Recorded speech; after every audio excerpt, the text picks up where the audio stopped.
Bonjour à tous, il va être question aujourd'hui de The Giver, nouveau film réalisé par Philip Noyce, qui avait réalisé, il a réalisé pas mal de films, mais il y en a un que j'aime beaucoup qui s'appelle Bone Collector, un vieux film avec Denzel Washington et Angelina Jolie qui était vachement bien, qui arrive donc avec ce nouveau film, avec Jeff Bridges, Meryl Streep, Brendan Thwaites, je sais pas comment ça se prononce, Brenton Thwaites en plus, Alexander Skarsgård, Katie Holmes, Odeya Rush et Taylor Swift.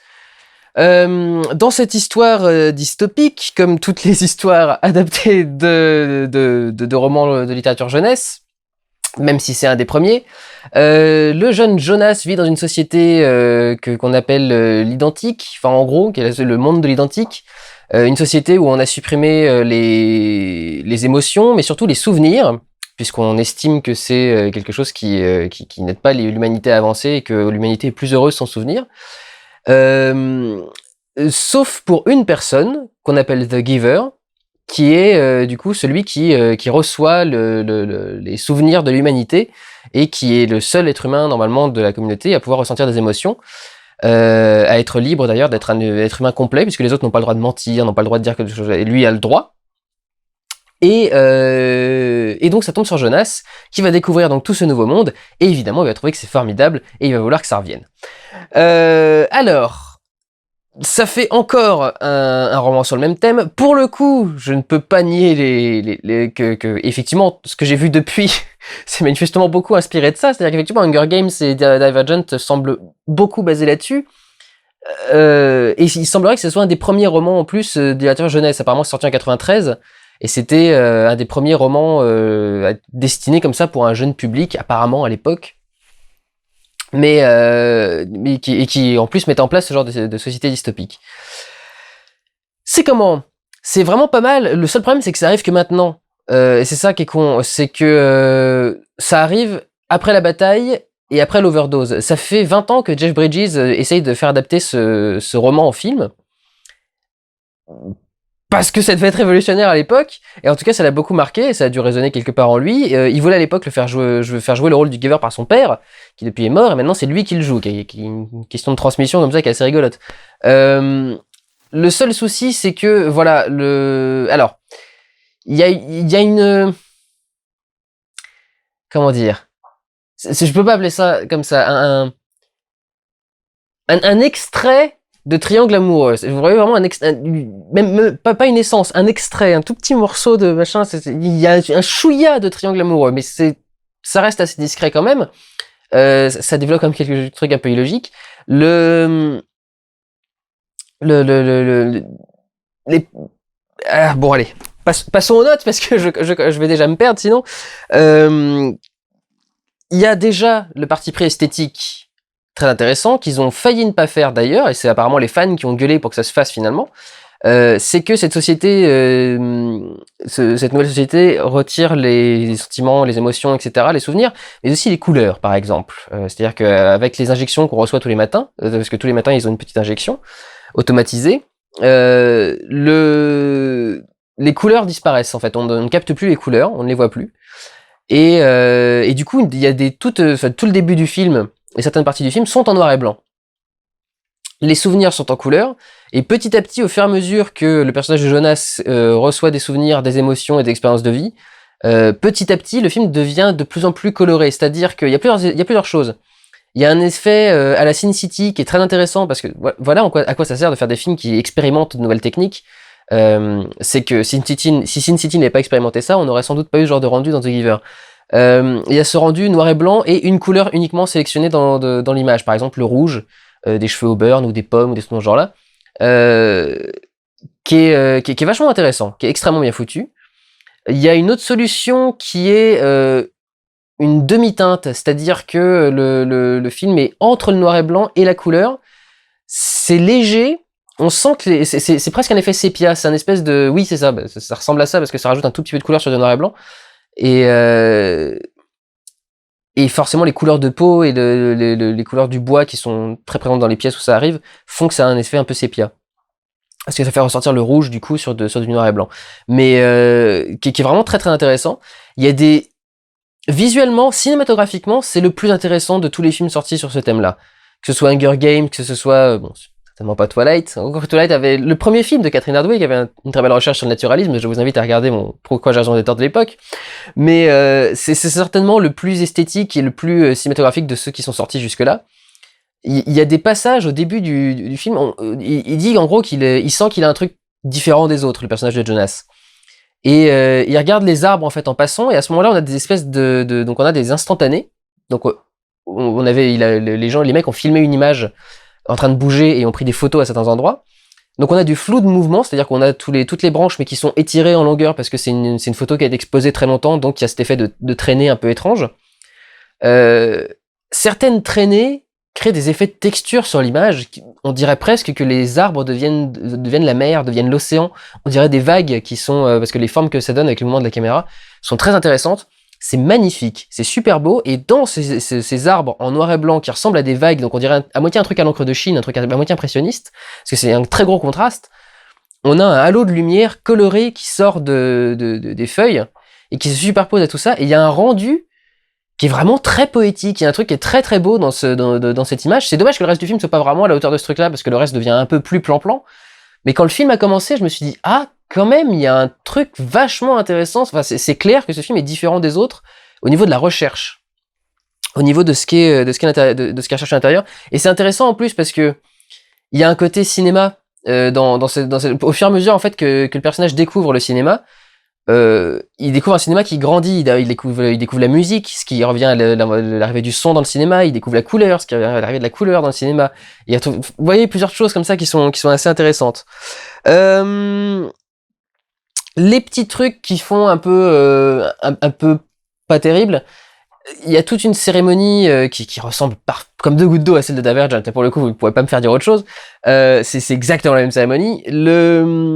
Il y a une cérémonie dans laquelle les vieux, on dit au revoir aux vieux, on dit bonjour aux jeunes, et on dit coucou aux adolescents qui prennent leurs fonctions et qui découvrent leur rôle et leur position dans la société. Donc chacun a des postes différents. C'est pas aussi simpliste que Divergent, il n'y a pas que 5 métiers potentiels, il y en a un petit paquet, et le petit truc qui est rigolo, qui est agaçant, je trouve, plutôt que rigolo, c'est tous les personnages sont juste appelés par leur prénom et on leur dit quel va être leur boulot après. Et bizarrement, les trois personnages principaux, à vrai dire, ces deux potes sont pas très très présents dans le film. Les trois personnages principaux sont les seuls qui ont bizarrement un petit texte d'introduction. C'est marrant, hein, tous les autres ils passent nickel, mais alors eux ils deviennent juste nourrices et puis je sais pas et pilotes de drone, mais alors il faut en faire un discours et dire ah vous avez vraiment quelque chose, vous avez un truc, tu seras nourrice. Au revoir. truc vraiment bizarre. Donc là aussi c'est des petits défauts d'écriture et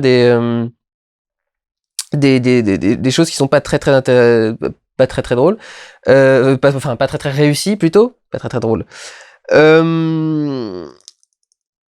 Oui, enfin ça rejoint quand il découvre les couleurs, il découvre des levées de soleil, et pareil, hein, le lever de soleil, une vraie aube du matin avec le ciel très très rouge et des bleus, etc., des mauves, ça donne des couleurs incroyables. Pareil, c'est au niveau de la recherche, du rendu des couleurs en cinéma, c'est très très intéressant.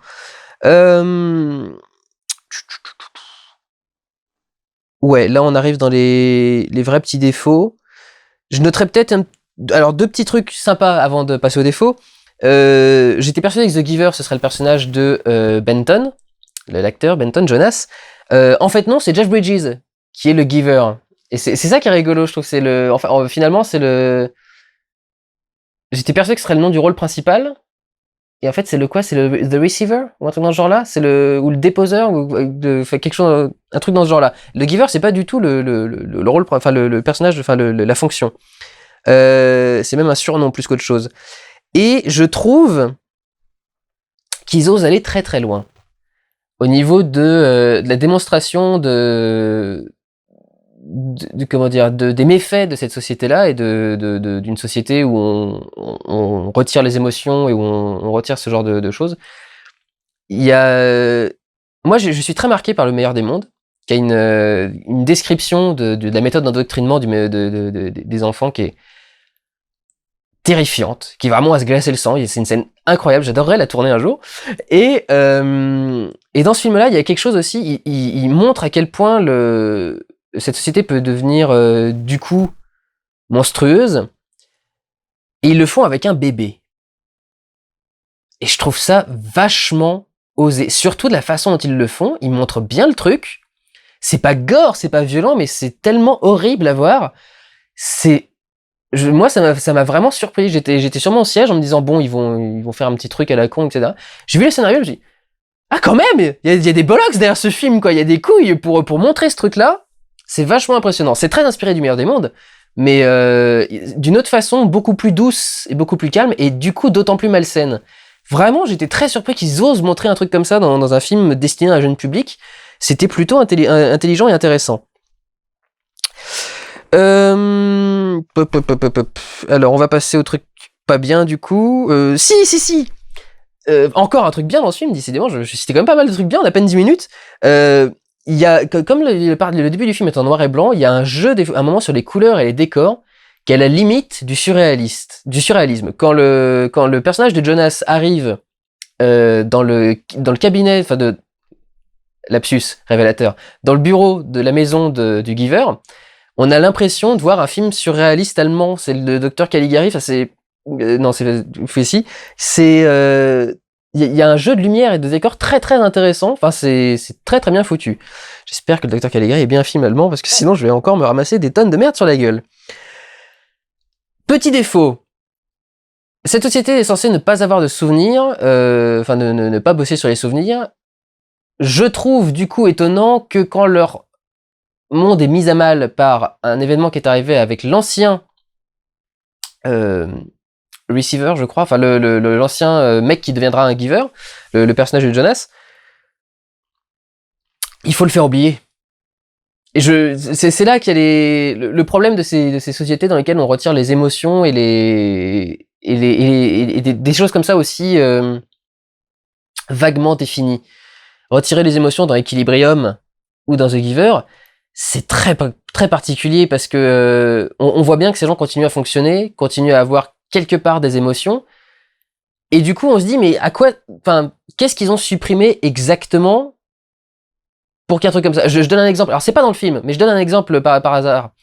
Le film a failli partir vers un triangle amoureux. Comment peut-on avoir un triangle amoureux dans une société où l'amour n'existe même plus, on sait même plus comment ça se prononce, on sait même plus quel mot qu'est-ce que ça désigne comme mot, à peine, et dans une société où on est censé retirer vos sentiments, ce qui veut dire que vous ne devriez pas être jaloux, vous ne devriez pas être envieux, vous ne devriez pas... C'est justement pour supprimer ces choses-là, parce que dans Equilibrium, on avait essayé de me réexpliquer un truc, que c'était pas la même chose, entre les émotions, les sentiments, etc.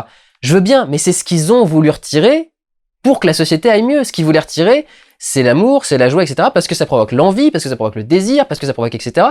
Du coup, c'est pas logique qu'on ait encore des restes de ça, qu'on ait encore des gens qui aspirent à devenir quelque chose, qui veulent devenir quelque chose, qui ont peur de quelque chose, qui sont anxieux, qui sont machin. Ça n'est pas logique. C'est ce qu'on a voulu enlever, c'est ce qui fait notre humanité, et c'est ce qu'on a voulu enlever pour devenir une meilleure société.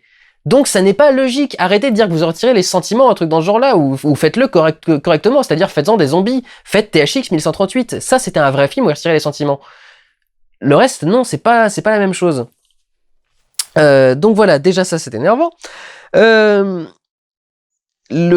donc le fait qu'ils se souviennent encore de certaines choses dont ils ne devraient pas se souvenir, parce que c'est pas tout à fait logique. Et puis il y a une question à la fin de vérité et de mensonge, et je trouve que c'est pas la question du film. C'est-à-dire on dit que cette nouvelle société a été créée sur un mensonge. Ça n'était pas créé sur un mensonge, ça a été créé sur un non-dit.